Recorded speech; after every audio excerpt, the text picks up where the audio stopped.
दरियाओं का रुख मोड़ना तो नॉट पॉसिबल जी, चाहे चाइना करे चाहे इंडिया करे। भारत एक ऐसा स्ट्रेटेजिकली कंफ्यूज्ड है, वो हर चीज को वेपनाइज कर रहा है। चाइना जो है वो किसी के साथ फ्रिक्शन या जंग में नहीं जाना, वो उनकी एक स्ट्रेटेजी है जी। इकोनॉमिक टर्म्स में सबसे ज्यादा इफेक्ट होगा जब वहाँ पे इकोनॉमिक एक्टिविटीज जो पानी से जुड़ी हुई है वो इफेक्ट होंगी। प्रोग्राम में आगे बढ़ते हैं और आलमी मंजरनामे पर नजर डालें तो चीन ने भारत पर आबी एटमी बम गिरा दिया है। पाकिस्तान का पानी बंद करने की धमकियां देने वाले भारत पर चीन ने कारवार किया है। दरियाए यारलंग सुम्पनू, जिसे भारत में ब्रह्मपुत्रा दरिया कहा जाता है, उस पर दुनिया के सबसे बड़े डैम की तामीर का आगाज कर दिया गया है, जिस पर पूरे भारत में सफ़े मातम बित चुकी है। और गैर मुल्की मीडिया के मुताबिक मेगा डैम की तामीर पर 168 अरब डॉलर की लागत आएगी। इस मंसूबे में 5 हाइड्रो पावर स्टेशन सालाना 300 अरब किलोवाट घंटे से ज्यादा बिजली पैदा करेंगे, जो 30 करोड़ से ज्यादा अफराद की जरूरियात पूरी करेंगे। और ये दुनिया का महंगा तरीन और सबसे बड़ा हाइड्रो इलेक्ट्रिक मंसूबा होगा।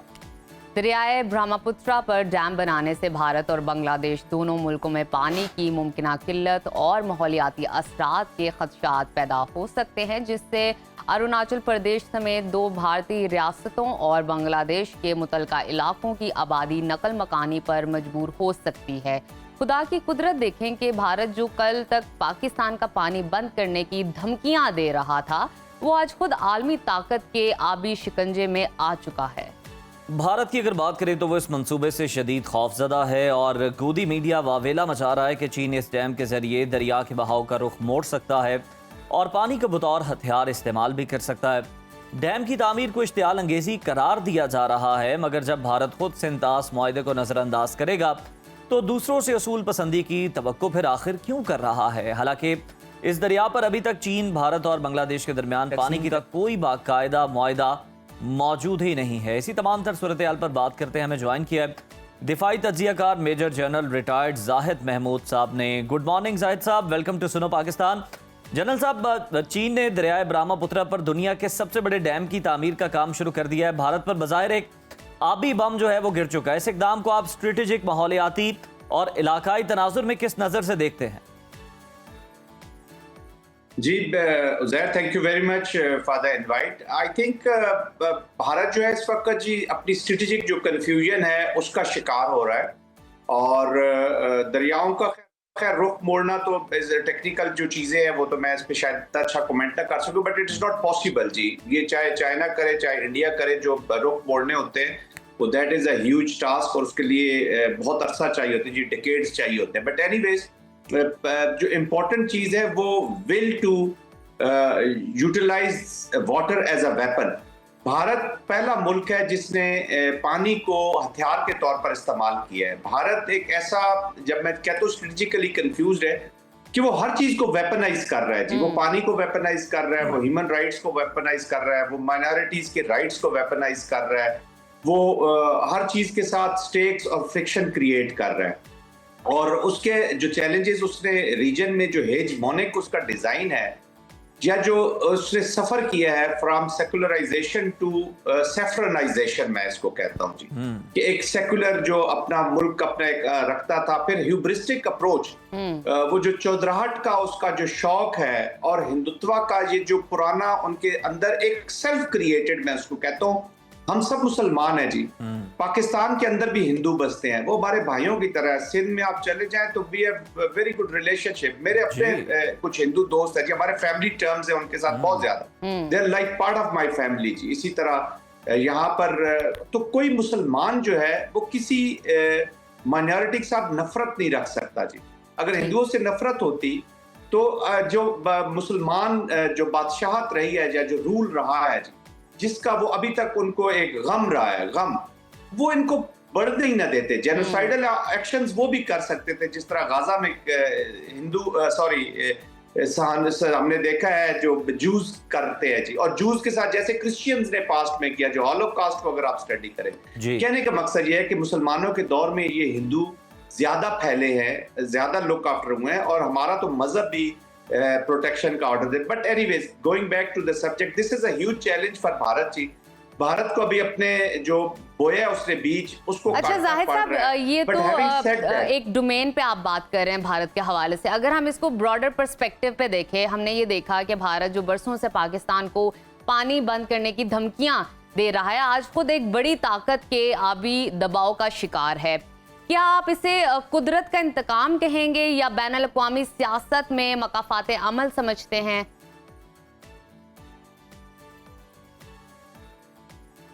देखिए नजफ, माय अपॉलॉजीज, मैं आपका पूरा क्वेश्चन सुन नहीं सका, but I have understood what you are saying. इसको कुदरत के इंतकाम क्या समझे जी? भारत करने रोल क्या अपनाया है, पहले उसको देखिए। ये भारत अपने जो कहते हैं ना, चाइना जो है वो किसी के साथ फ्रिक्शन या जंग में नहीं जाना चाहता। वो उनकी एक स्ट्रेटजी है जी, देयर अप्रोच इज डिफरेंट। वो इकोनॉमिक कोऑपरेशन करना चाहता है, इकोनॉमिकली पहले एक ऐसे मकाम पे जाना चाहता है जहां पे वो अपने पॉलिटिकल ऑब्जेक्टिव इफ नीडेड, मैं रिपीट करता हूँ, वो अपने पॉलिटिकल ऑब्जेक्टिव अगर जरूरत पड़े तो फिर मिलिट्री को एज ए इंस्ट्रूमेंट इस्तेमाल करेगा। जबकि दूसरी तरफ भारत कर क्या रहा है?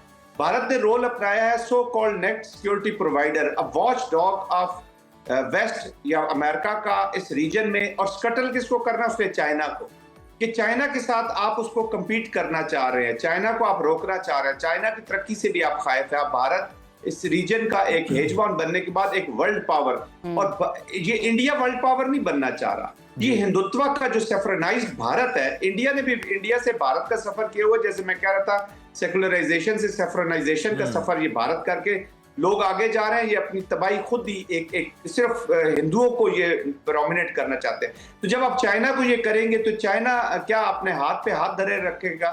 पाकिस्तान जैसा मुल्क, चाइना जैसा मुल्क, ये डिफाइंस वाले मुल्क है जी, ये किसी की इजारादारी को कायम नहीं करते। हाँ, अच्छे रिलेशनशिप करे, जो कॉन्फ्लिक्ट्स है उनको उनकी रेजोल्यूशन करे तो पूरा खित्ता जो है वो तरक्की करेगा। लेकिन Bharat has become a destabiliser in the region जी।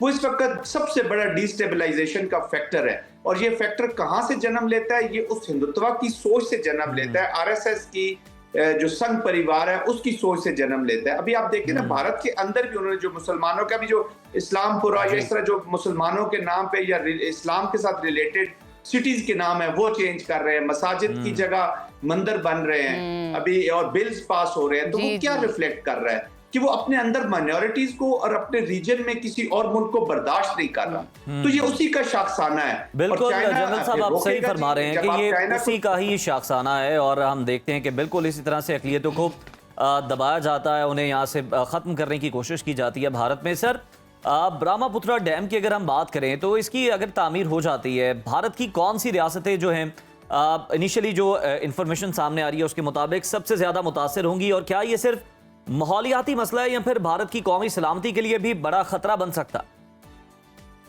देखिए, ये जो इनका ईस्टर्न रीजन है जी, ये सारा इफेक्ट होगा। और देखिए, पानी तो नीचे ही आता है जी, पहाड़ों में जो भी पानी हो वो पूरा कंट्री पर इफेक्ट होता है। अभी जैसे हमारे भी जो पहाड़ों का पानी है वो पंजाब को, बलूचिस्तान को, सिंध को, इन सबको करता है जी। ऑफ कोर्स वहाँ का जो इमीडिएट रीजन है वो इकोनॉमिक टर्म्स में सबसे ज्यादा इफेक्ट होगा, जब वहाँ पे इकोनॉमिक एक्टिविटीज जो पानी से जुड़ी हुई हैं वो इफेक्ट होंगी। लेकिन पूरा रीजन, पूरा भारत इससे इफेक्ट होगा। ये पेन जो है वो पूरा भारत महसूस करेगा। अभी देखे ना, कश्मीर का पानी इन्होंने डाइवर्ट करके राजस्थान ले जाना चाहते हैं, तो उस पर पंजाब ने, इंडिया की मैं बात कर रहा हूँ, तो उस पर पंजाब और कश्मीर ने कहा जी हमारा पानी तो आप पूरा कर नहीं पाते, तो आप ये पानी आगे कैसे ले जाए? तो वो इंटरनल पे रिफ्ट्स क्रिएट होती है जब पानी की शॉर्टेज होती है। और ये जो रिफ्ट होती है वो विद इन द कंट्री भी, विद इन द स्टेट। वो कहते हैं ना, जो आप उगाएंगे वो आपको खुद काटना भी पड़ेगा। ये जो अभी नजफ थोड़ी देर पहले कह रहे थे कि ये कुदरत का इंतकाम है, तो ये भारत वही, they are licking their own wounds. तो बट एनीवेज पूरा भारत इफेक्ट होगा जी, और सीरियसली इफेक्ट होगा। अब इसकी इकोनॉमिक टर्म्स में हमने थोड़ा सा तो बता भी दिया कि कितनी वहां से बिजली पैदा होनी है, कितना पानी रुकना है। फिर ऑलरेडी भारत के अंदर भी डिस्ट्रीब्यूशन के प्रॉब्लम्स है। वहां ये अंडर करंट्स तो हैं पानी की डिस्ट्रीब्यूशन की लड़ाइयों के, क्योंकि जो हिंदू डोमिनेटेड एरियाज हैं या जहाँ पे इनके अपने गवर्नमेंट्स हैं, वहां को ये ज्यादा लुक आफ्टर करते हैं। They have a clear divide with in Indian approach also कि किन रीजन्स को हमने डेवलप करना है। और जैसे मैंने कहा ना, जब आप किसी भी चीज को वेपनाइज करते हैं तो उसकी फिर रिपरकशंस होती हैं। तो ये इंट्रा भारत भी, इंडिया भी इश्यूज होंगे और इंटरनेशनल इश्यूज तो इसके रिपरकशंस तो हैं ही हैं। अच्छा जाहिद साहब, अभी आपको मेरी आवाज आ रही है? क्या आप मुझे सुन पा रहे हैं? Najaf, you are fine. ठीक है। अच्छा, मुझे ये बताइए कि इस मेगा डैम की तामीर से क्या समझते हैं कि बांग्लादेश पर क्या मुमकिन असरात पड़ सकते हैं, क्या इम्पैक्ट क्रिएट होगा?